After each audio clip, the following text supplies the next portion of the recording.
Hello guys, my name is Alex, the Grumpy One, and I'm actually back to Portugal again, and I'm working on my family Toyotas again. So this is not actually working on a car, but it needs the key fob changing. This is normal Toyota key on the Auris, but you also got them on Aygo or Hilux or Avensis, whatever. So it's nice and easy. All you need is a flat blade screwdriver.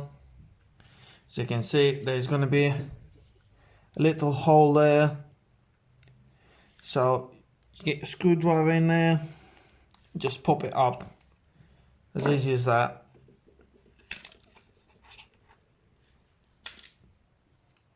Just like that. All you need is 2016, so get the screwdriver behind it on the side, and out it goes, and that's it. So you obviously get the new battery, slide it in, make sure the positive is always on top, as you can see there, and then just put the cover back on, make sure the rubber is on place, and then just push it all back together. That's that done. Just obviously check it with your car, they're all working, and that's the job done.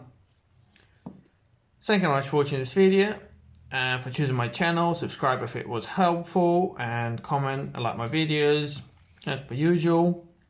And yeah, thank you for watching this, and have a good day. Bye.